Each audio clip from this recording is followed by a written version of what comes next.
Mula sa mga napulbos at durog na uling na isipan ni Frederick na gumawa ng bagong makina para muling mamolde ang mga ito. Ngayon, humahataw na ang kanyang agribusiness sa pamamagitan ng kanyang eco-friendly Brickstone Coco Uling. Panoorin po natin ang kanyang kwento.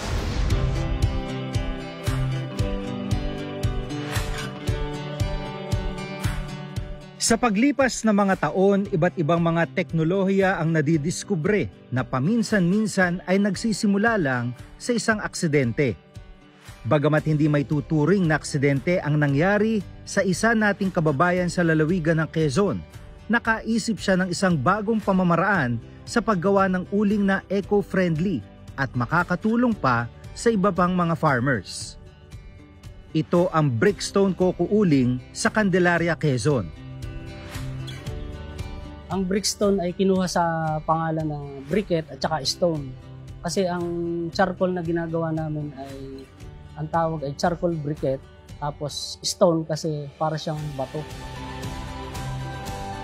Naisipang pasukin ni Fred ang paggawa ng coco charcoal briquettes nang minsang ipinagbawal ang pagputol ng kahoy sa La Union. Doon ko na rin nakuha yung idea ng pag-uuling kasi talagang mahigpit na ipinagbabawal na ang pagpuputol at paggawa ng uling sa La Union. Doon nag-start ang aking idea. Nung time na nag-distribute at nagbebenta na ako sa mga palengke, nakita ko yung mga agricultural na waste na bao ng nyog, pampasikip doon sa palengke. So naisipan ko na bilhin na rin yun at i-backload at gawing uling. Doon nag-start ang aking paggawa ng charcoal.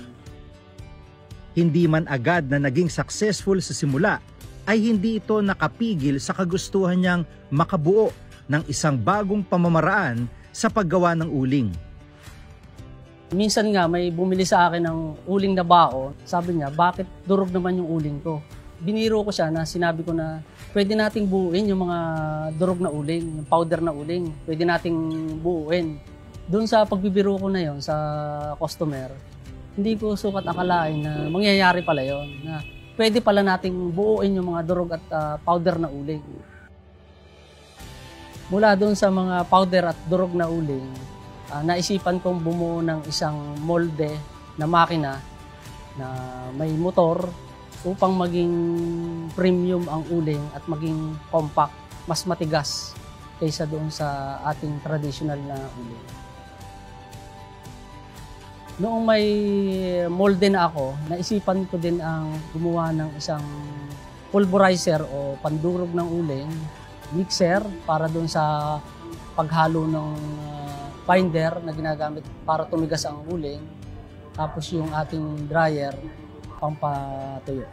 Ang charcoal briquette ay gawa sa mga agroforest waste, agricultural waste na gaya ng mga bao ng nyog, bunot ng nyog, twigs, mga balat ng palay, leaves, at kahit mga water lily, pwedeng gawing charcoal briquette. Ayon kay Fred, maraming advantages ang paggamit ng coco charcoal briquettes na hindi makukuha sa traditional na uling. Unang-una ay ito ay eco-friendly dahil hindi na natin kailangan magputol ng libu-libong punong kahoy para gawing uling. Ito na yung alternative na modernong paraan ng pag-uuling para maiwasan na yung talamak na pagpuputol ng mga punong kahoy. Dahil alam naman natin na kapag nagputol ng mga kahoy, andyan ang mga flash flood, landslide, at mga calamities na dulot ng mga pagpuputol ng mga punong kahoy. Hindi ito mausok, uniform ang size, walang amoy, at matagal maubos. Yun ang advantage ng charcoal briquette sa traditional na uling na kahoy.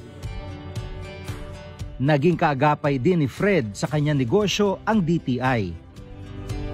Dahil hindi naman tayo negosyante, sa tulong ng DTI, ang programa ng DTI na Kapatid Mentor Me Program o KMME Program, naturuan ako kung paano ang mga diskarte at mga teknik sa pagninegosyo simula sa pagbibenta, pagmamarket ng product.